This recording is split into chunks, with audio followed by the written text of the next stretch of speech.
Tonight on the Hill, we have a fresh forecast from Decision Desk HQ. So where exactly do Trump and Biden stand in their race for the White House? And what about RFK Jr.? Even though he won't be on the debate stage next week, what effect is he having on the general election? Plus, new details on the ethics investigation into the allegations against Florida Congressman Matt Gaetz. Our very own Mick Mulvaney is here to give us the insider's take. And it's Juneteenth, a day to celebrate the abolition of slavery after the Civil War. We'll show you the special honor flight flown here to our nation's capital in tribute, the first of its kind. All that and more. The Hill on NewsNation starts right now.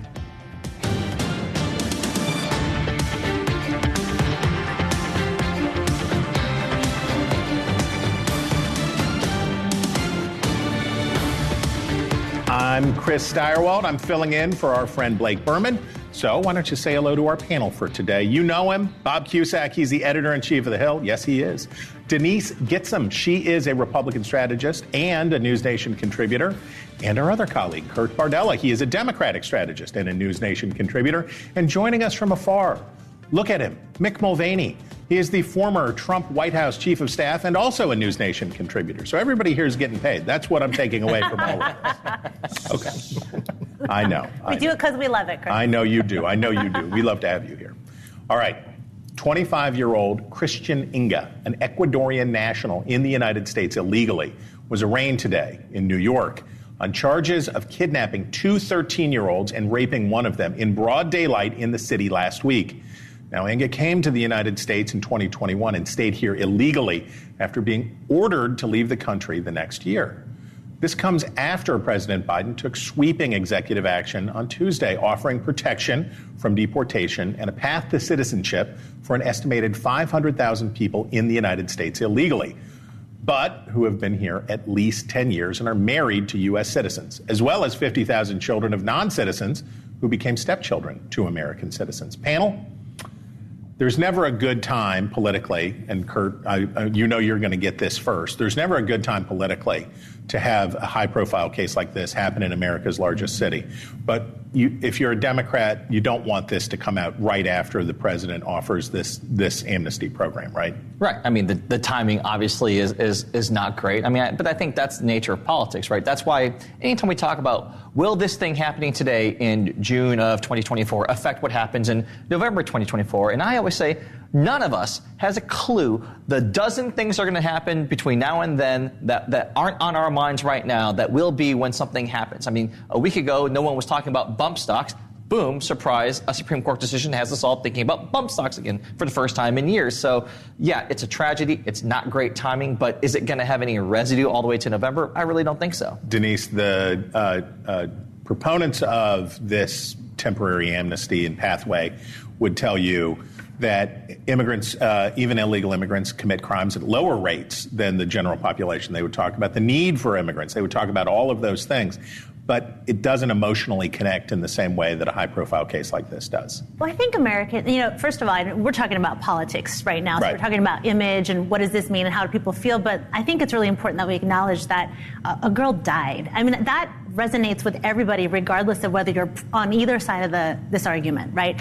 What I don't understand is why why anyone has any tolerance, regardless of the side that they're on, for bringing in people, whatever percentage, I don't think anyone would say, except for maybe Donald Trump, that illegal immigrants or people come here illegally have a higher propensity or any propensity more than the average person. I think the issue lies with Americans saying, some of these people are here and we didn't want them to come in the first place. They broke laws in the first place. And we have enough issues in New York as is without admitting people who haven't been background checked to do even more damage to the city. And I think that's a legitimate concern. And we should be clear. She didn't die. Yeah, okay. Okay, she did not die. Raped, sorry, she was raped. No. But Biden has a sort of metronomic way of moderation, right? Yes. So he does something one way, exactly, and then he comes over and does something the other 100%, way. yeah. So the first thing he does is he says, "I'm going to crack down at the border. Yes. We're going to put these new restrictions in place on amnesty. We're going to do this." And progressives say, "This is crazy." Right. And then he says, "Just wait." And then he comes back in 10 days or 2 weeks and says, Here's the other side of the metronome. We're going to come over here and we're going to do sort of a double Dreamers. Does he end up a moderate and average, or does he just end up annoying everybody? I think that's a good analysis, and it also applies to Israel. He's trying to appease both sides. The Congressional Hispanic Caucus was furious with his enforcement action, so they got the ceremony, and the chair of the CHC was there, and Biden was applauded. But I think with the public, it doesn't show a moderate. He's got to pick a side, and it's a bit, I think, comes across a little wishy-washy, but I know why he's doing it. Mick, the Democrats have the popular position on a pathway to citizenship. The Republicans have a popular position on enforcement. How come we can't synergize? Why can't we give voters what they want, which is both of those things? Yeah, because Washington has forgotten how to compromise. But Kurt said something really interesting that I think is correct, Chris, which is that it's hard to say if this has an impact at all in the national election. But drill down just a little bit further, and I think this really is the type of story that can make a difference in House races and in local races, in state races in these larger cities. I think it's one of the reasons you're seeing Republicans I don't believe that Donald Trump is competitive in New York and New Jersey, but I do believe that there's going to be some House races that are going to be competitive because of stories like this. So Kurt is right. When you move back out to 30,000 feet, there could be a lot of things happening between now and November. But if you live in this local market, if you live in these neighborhoods, if you know these folks, it can absolutely be the type of thing that can change your mind about who you vote for in November. And my guess is it certainly doesn't hurt the Democrats in these larger cities. Excuse me, it does not help the Democrats in these larger cities. I didn't hear anything after he said Kurt is right. I just want to well, enjoy it. All right. In the wake of this latest crime, Republicans continue to pressure Senate Democrats to take up the Laken-Riley Act, named for the Georgia nursing student who was allegedly murdered by an illegal immigrant who had previously been arrested for shoplifting and then released. The legislation would require immigration authorities to detain illegal migrants who are arrested for crimes like burglary and theft. Now, the bill passed the House with bipartisan support in March and now sits untouched in the Senate. Joining us now is a co-sponsor of that measure, North Carolina Republican Senator Ted Budd. Senator, welcome. Great to be with you, Chris. Okay, now you and your fellow Republicans are pushing hard on the Democratic majority to bring this legislation up for a vote.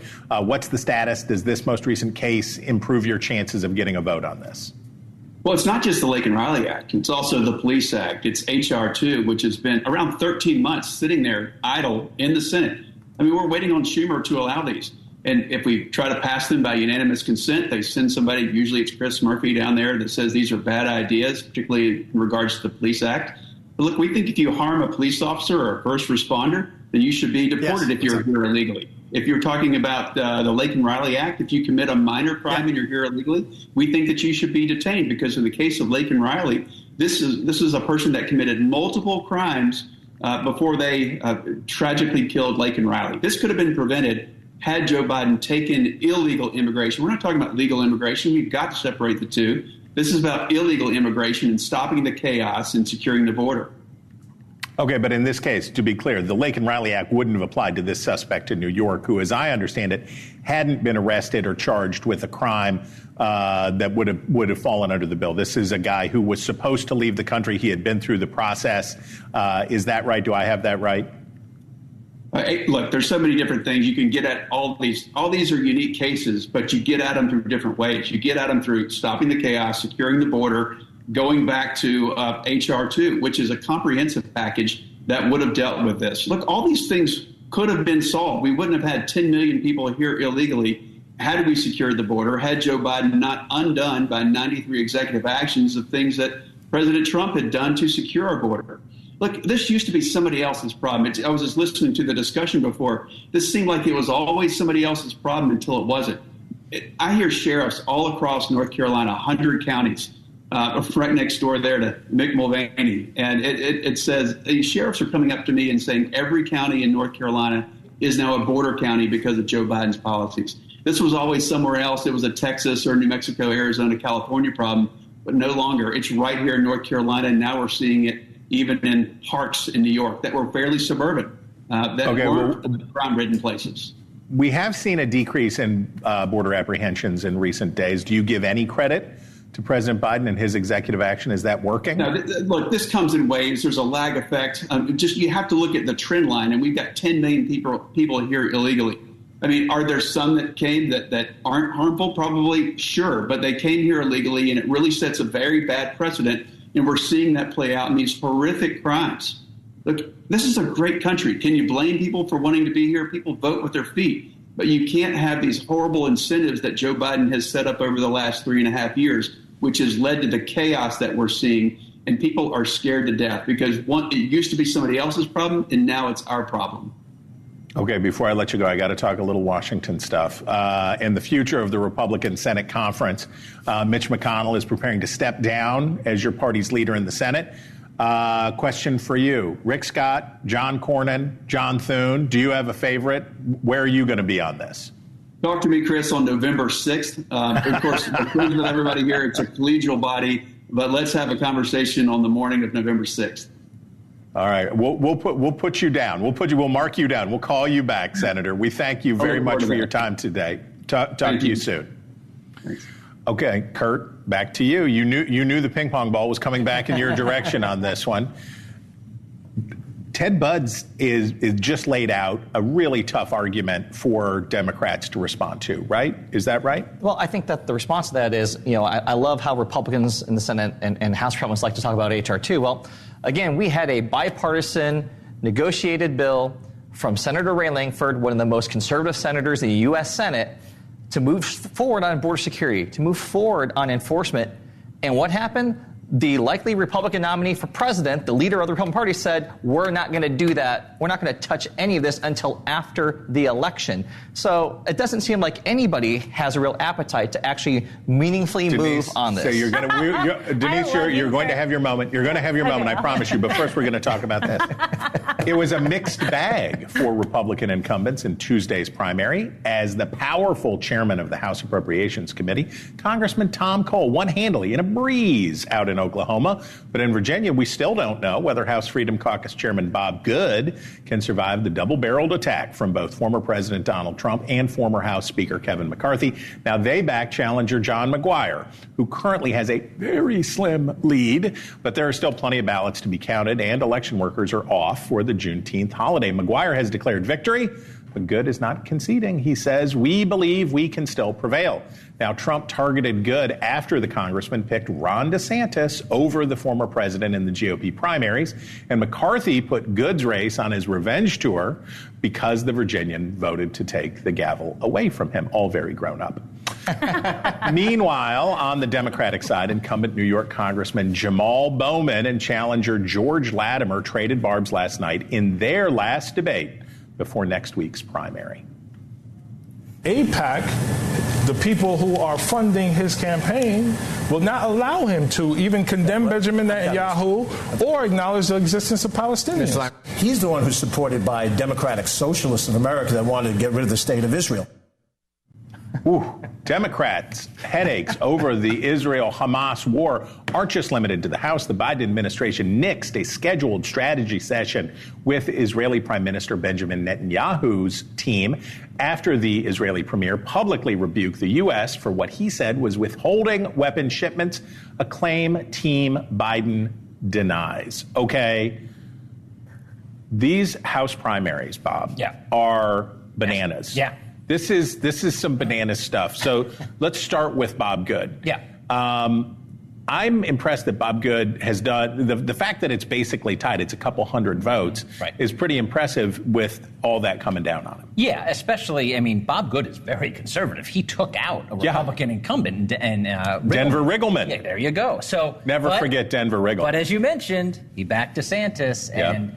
Trump's endorsement is, let's say, a little more powerful than Kevin McCarthy, who tried to take out Nancy Mace, and that didn't work out. But McCarthy and Trump on the same side here. Tom Cole also was endorsed by Trump. Trump in these leadership election endorsement, that doesn't really matter that much. Right. But in these primaries, it does. And I'm with you. I'm surprised Good is still alive.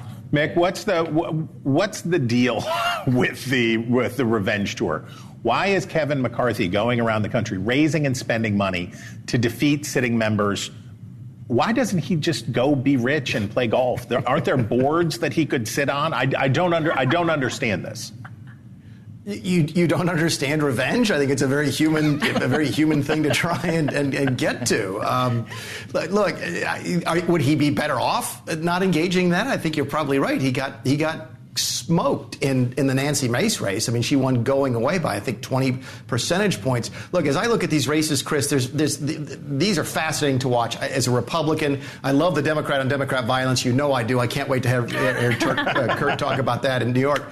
But the good race is fascinating to me for a different reason. Warren Davidson, a name you haven't heard because he's not crazy. Warren Davidson is a member of the House Freedom Caucus, resigned from the board of the House Freedom Caucus when Bob Good became the chairman, and then when he endorsed Good's opponent, said, drain the swamp. That was part of his endorsement letter for McGuire against Good, which means to me that there's something going on within the Freedom Caucus that we're not hearing about much publicly, and it's being exposed now in part of this primary. So the primary itself is fascinating to watch. But as we move the chess pieces down the board, I'll be curious to see what the Freedom Caucus is like in the next iteration.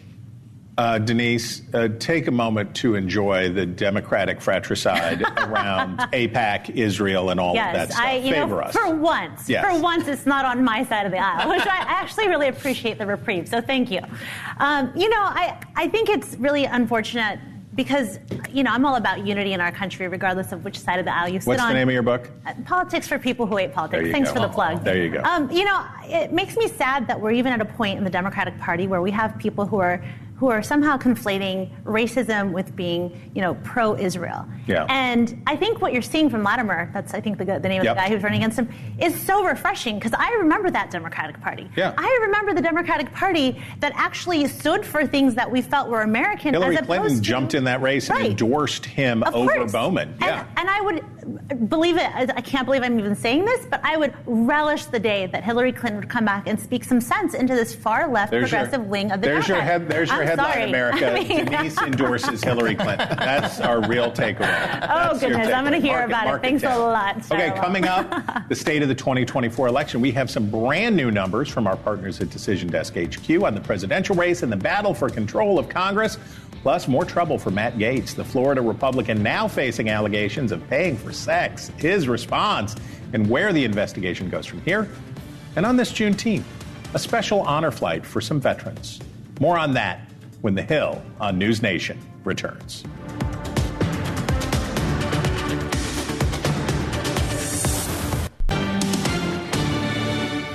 Welcome back. Now, we are just 8 daggone days away from the first of two presidential debates, the first of two presidential debates of the general election. Now, this will be the very first time that President Biden and former President Donald Trump will be face-to-face since their last debate in October of 2020. So where does the race stand? Isn't that a fine question? That's a fine question to ask. And I don't have to break it down today. I don't have to break it down at all because joining us here on the panel is the great Scott Tranter. He is the data science director at our partners over at Decision Desk HQ. Welcome aboard, Scott. Thanks for having me. Yeah. The great Scott Tranter. And he put so much into these numbers that he had to use his necktie to hold it all together. That's why he's not wearing a tie. That is exactly why. He only does one tie. He wore it last night. All right. Now, Scott, what's the update on the president? Let's start with the presidential numbers. What's the update on the president? All right. So I like to speak in probabilities, right? Yes. We can talk about polls, but probabilities are easy. Right now, we got a 59% chance that Donald Trump is going to win. So it's pretty good. Which is up. Which is up. It's up since the verdict, actually, about 4 percentage points. So all that polling and all that news media, he's gone up slightly.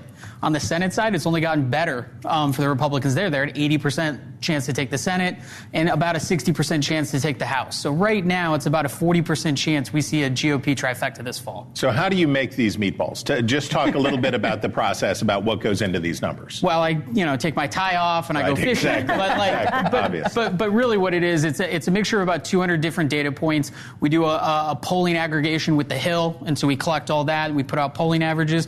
We get FEC data. We look at fundamentals, voter registration, candidate past performance, all those types of things, and that's what gives us these probabilities that you see here. Okay. Now, the one that caught my eye, the one that I was most interested in, were you broke down how Robert F. Kennedy Jr. affected the race state by state. Now, let's show the people this, and it's quite interesting because it depends on where you are. And this is something that I have held all along, which is that it's not a straight line on RFK hurting Trump or hurting Biden. These are the states, by the way, where RFK says he is going to be on the ballot, that he's qualified. Only Nevada, I believe, only Nevada is the one where he actually is, but he says he's got the signatures and has made the requirements. But you can see there that he's helping Trump in Nevada and Georgia, but helping Biden every place else.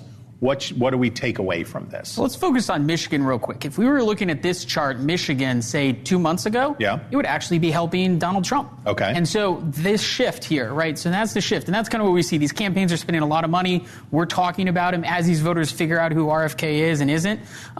It's sinking in. Now, here's the interesting thing is when we really dig into it, do we think all of these RFK voters are going to show up? Do we really think RFK is going to get 8, 9, 10% in some of these states? My guess is no. And so where do these voters ultimately go? They ultimately, right now, appear to be going to Donald Trump. Mm-hmm. Those double haters seem to be going towards Donald Trump because that's what I think a lot of that 10%, 8 to 10% RFK voters are. They're the double haters we're talking about. The viability threshold candidates is just a iron law.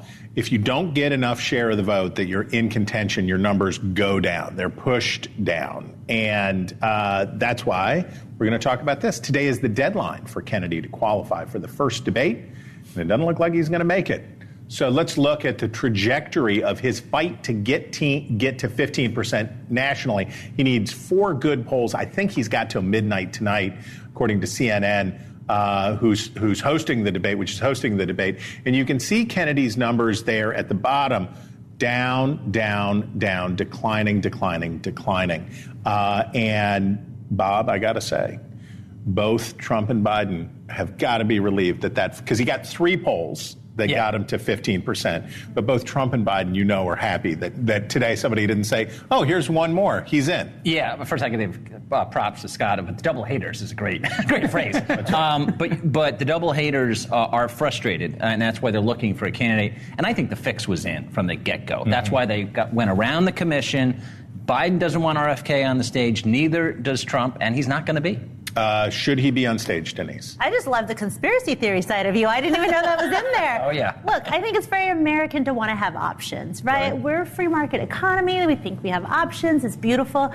But third-party candidates are Should he be on the stage, though? I think he should be for the sake of Americans, just to get rid of that. What do you say? And for the entertainment. No, because at the end of the day, this is someone who's not going to be on enough ballots to actually win the election. So what's the point of having someone up there who can't actually win? It's very grumpy of you. That's very negative of you. But Scott, we love these numbers. This stuff is great. And I just want to commend to everybody who's out there.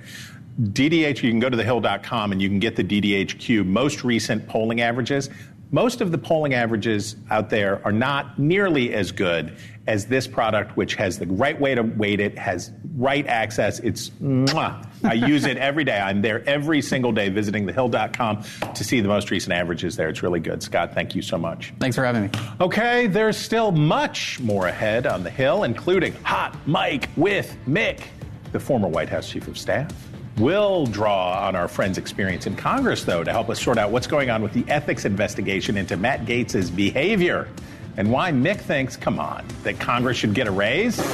And you heard noted. And Washington pays tribute to a baseball legend, honoring the life of Willie Mays, one of the greatest to ever play the game. We'll be right back.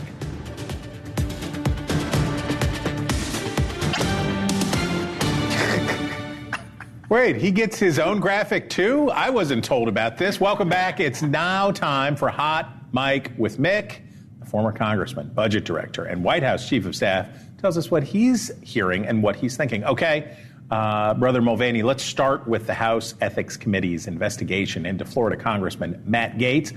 A new report claims that witnesses have told investigators that Gaetz paid for sex and that he attended parties that featured drug use. Gaetz has denied all these allegations, previously claiming that, quote, someone is trying to recategorize my generosity to ex-girlfriends, as something more untoward.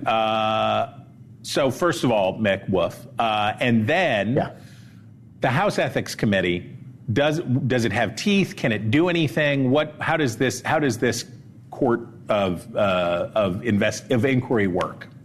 Yeah, I'm going to see your Denver Riggleman and raise you an Anthony Weiner, take you back to 2011, when Anthony Weiner was asked if that was his private parts in a particular photograph, and his answer was that he could not answer with certitude.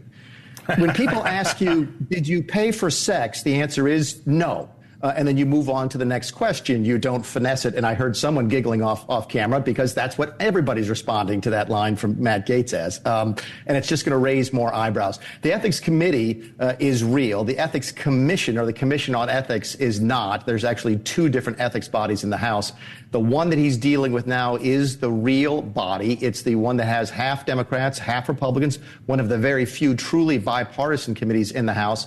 And it does have the ability to recommend things like censure or even expulsion.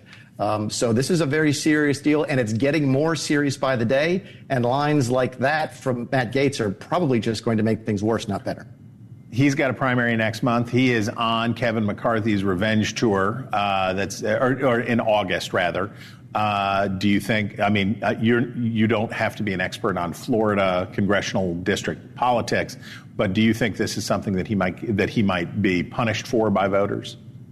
No. The data I've seen, and I haven't seen very much, there's not a lot of data in that race, is that he's going to do fine. And McCarthy's spending a lot of money. Like we said in an earlier segment, Kevin might have been better off not spending this much money on all these races because he doesn't seem to be having that big of an impact. That said, crazier things have happened in American politics. August is a strange time to have a primary, especially in a hot state. You'd never know who's sticking around and who's leaving town. But I would fully expect that Matt Gaetz would win and come back to Congress again. You need to take McCarthy golfing, see if you can introduce a hobby into his life. It may chill him out. Okay, meanwhile, a union that represents workers at the Environmental Protection Agency has issued its first ever presidential endorsement to, you won't believe it, Mick, you won't believe it, EPA union workers did not go for Donald Trump. They are endorsing Joe Biden. The American Federation of Government Employees cited Biden's record of fighting climate change and supporting workers, as well as, quote, the attacks on science and the federal workforce during former President Trump's term. Mick, is this a foreshadowing of the massive resistance that we can expect inside the federal bureaucracy if Donald Trump is returned to power?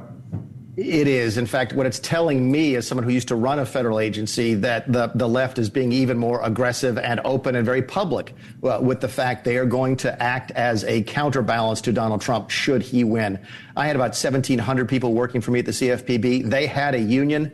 They did not endorse in the race in 2016, but it was obvious from working there that behind the scenes they were trying to undermine what Donald Trump was doing. Now it's not behind the scenes anymore. This undermines public confidence in the government. When we see all this polling data about faith in institutions, this is one of the things that you can point to now. And as a conservative, I look at this and go, well, if Donald Trump wins, is the EPA really going to be on his side, as we expect bureaucrats to be, or are they going to be undermining him at every turn? And I feel like, based on not only my personal experience, but what you just saw with this endorsement, it will be the latter.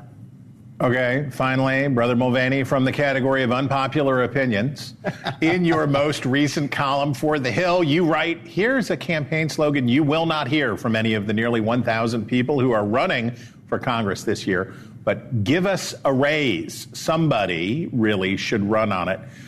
Why did you take too much sun in Florida? Did you? How do you explain yourself, sir? I read an article about what the Philly Fanatic makes. I'm not making that up. You know what that is. It's the mascot for the Philadelphia Phillies baseball team. Makes almost $600,000 a year. And I did some research. There's dozens of major league mascots who make more than members of Congress. And you may say that's okay because maybe that mascot's having a better year.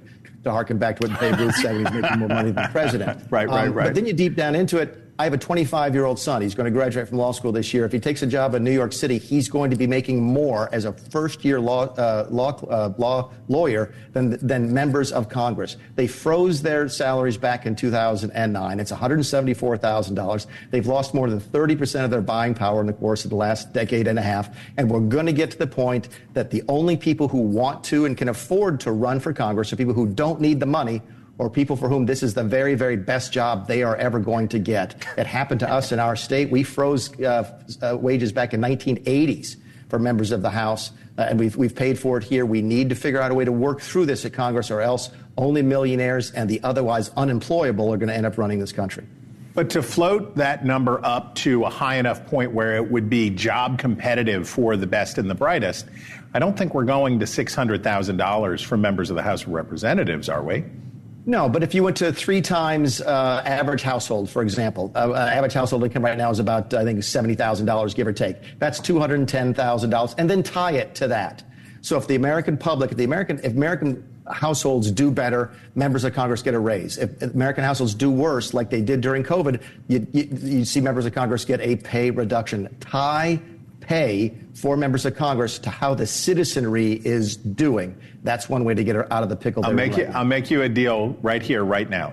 I'll give you that one if you give me dormitories for members of Congress, that they don't get housing budgets, that when they come to Congress, they have to stay in the dorm, they have to eat their muesliks together in a common space, that they have to do that. If you give me dormitories, I'll give you a CPI indexed wage increase for Congress. Deal? As someone who slept in his closet for 6 years while I was in the House, I'd take that deal in a second. Take it in a second. Exactly. Thank you, Brother Mulvaney. And panel, well, first, is anybody in the House going to run on increasing the pay for themselves? No, but I think Mick has a very good point. I do think you're not listen, Congress, especially after Kevin McCarthy was ousted, we've seen a lot of, I think, very impressive Republicans head for the exits, including Mike Gallagher and Patrick McHenry. Yep. There's a brain drain, and you do have to pay it. However, unfortunately, we're not going to see that because usually it's a former member like Mick or Jim Moran who said, let's do it. It should be done. It's not going to be done anytime soon. Or just put term limits in place. Just saying. Anyway. We'll talk about that at a different time. Coming up, an honor flight on Juneteenth, the first of its kind, as 26 black veterans visit Washington, D.C. to pay their respects at war memorials. And remembering Willie Mays, the tributes are pouring in to honor one of baseball's greatest. We'll be right back.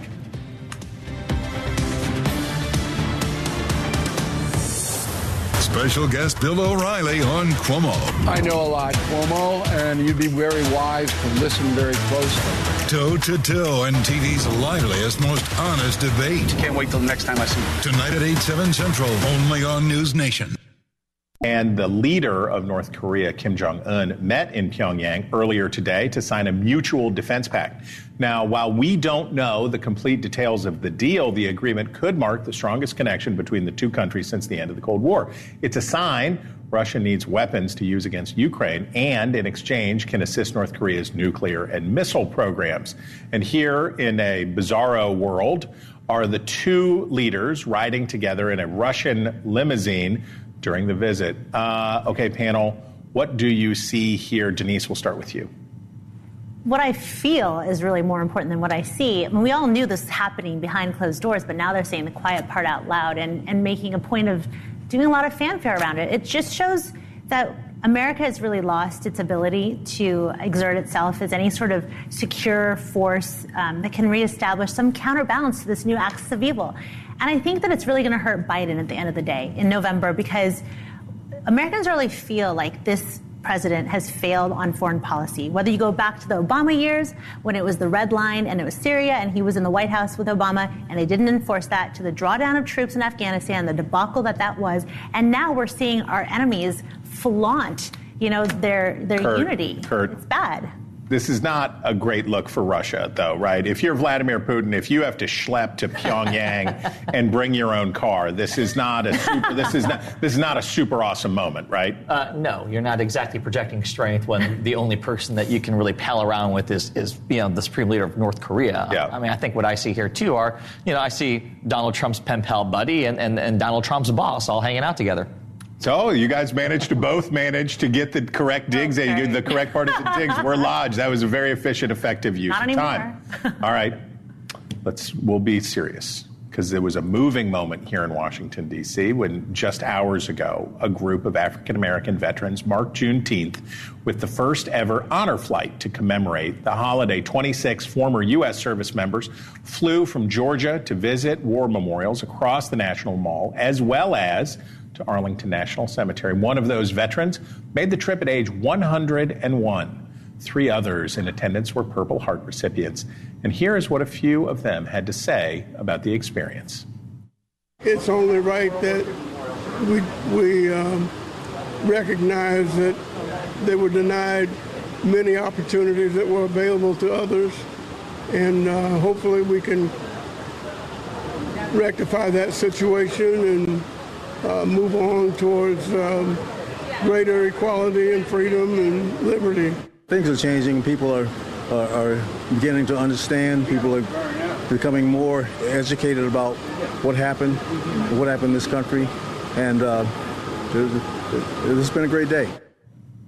Mick, the Juneteenth is sort of at its heart a military kind of holiday, right? Because this is celebrating the moment when Union forces reached Texas, notified the enslaved people there, the formerly enslaved people there, about the Emancipation Proclamation. No institution has been a greater force for upward mobility for Americans of all stripes, but certainly for African Americans than the military, starting with the Civil War, right? You're absolutely right. This is a fantastic way to celebrate the day. I've been fortunate enough to be on a couple of those honor flights back when I was in Congress. If you ever get a chance, very few people get invited to go, but if you ever see one, I encourage folks to stop and watch and participate. You might be in an airport, you might be at one of the monuments, walk up and talk to these men. They're mostly men, but not entirely men. Walk up and talk to these men and women about their experiences, why they're there, what they experienced overseas and so forth. It is a truly, truly powerful experience, and I'm glad to see that this was a way that they marked the new holiday. This is a great country. Okay, people around the nation are remembering the brilliant Major League player Willie Mays, who passed away Tuesday at the age of 93.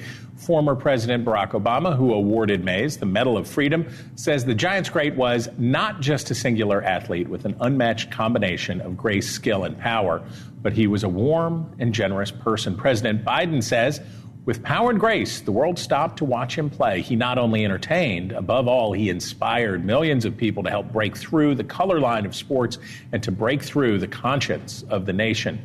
And our colleague George Will, who writes so beautifully about baseball, wrote in his Washington Post column, he was called a natural.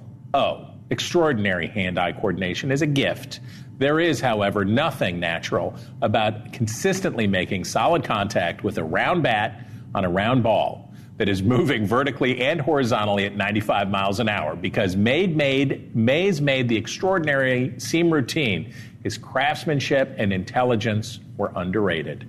Kurt, I didn't know it, but you apparently have a deep knowledge about Willie Mays, including you were telling us in the break about his hat.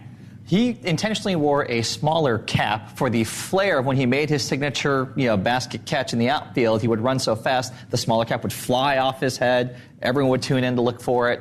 It became one of his signature moves in the defensive position. But the one thing about Mays I think people overlook is that he would have caught Babe Ruth's home run record if he was not drafted into military service during the Korean War and missed most of the 52 and 53 season serving our country. Ted Williams did the same thing. That was the thing, right? Part of the experience of Major League Baseball was going to serve when you were called.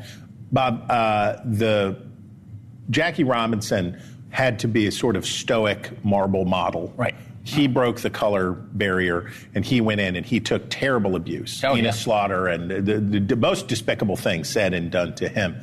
But Willie Mays brought a lightness. He brought a delight to this, right? He did. He was standing on the shoulders of Robinson, but he popularized. He became a celebrated figure in a way that Robinson had not been. Yeah, my dad's favorite player. My dad's turning 84. He sold beer and peanuts at the Polo Grounds. Is that right? Willie Mays fan, yeah. And then he made me a Mets fan. So that was not the best thing. What? Because they moved to San Francisco and he adopted. You in pro sports is just not a great. No, it's not good. But think about Willie Mays. You think about athletes today. There's always criticism. Have you ever heard a bad word about Willie Mays? I mean, really, it's just a remarkable player and person.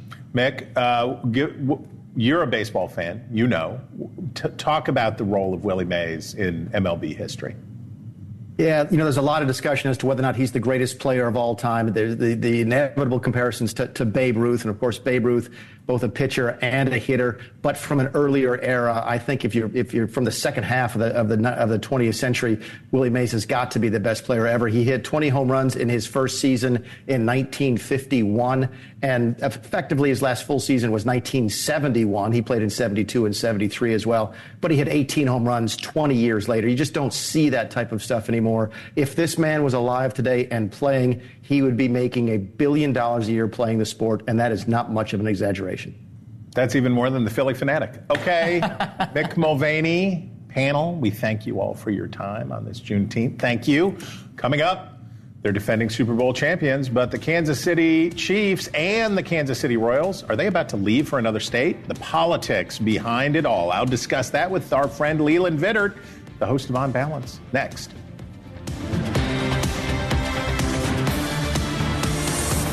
Now, before we say goodbye, here's a story that caught our eye. Kansas lawmakers are trying to lure the Chiefs and the Royals away from Kansas City, Missouri, just across the state border into Kansas. Now, if approved, the plan would authorize state bonds to help finance new stadiums and practice facilities for both teams. The revenue would come from sports betting, state lottery ticket sales, and alcohol taxes. Sounds like a party. Now it's up to Democratic Governor Laura Kelly, where she is expected to sign it. On Balance host and Missourian Leland Vittert joins me. Leland, this is a shakedown that we see over and over again around the country. Pro teams leverage the threat of moving to extort more money from local communities. Is that what's going to happen here? I thought the people of Kansas were smarter than this. No, because it's not their money, right? It's not the governor or the state legislature who gets to say, we brought the team. And I think, I don't want to say it was unfair, but picking on the guy from St. Louis, a town that's gotten hosed over twice. And over. Football teams yanked from St. Louis. My family lived in St. Louis when the St. Louis football Cardinals were snatched in the middle of the night by the Bidwell family. We still remember. Remember. And he's not in any way upset about it or scorned. I'm just chill. It's good. Yeah, the St. Louis has been hosed so many times and promised so many things. If just the next sports stadium is going to revitalize the city, and it has never happened. But the Cardinals are over 500, and I have a good feeling. Okay. What do you have coming up on your television show? We've got Mike Rowe.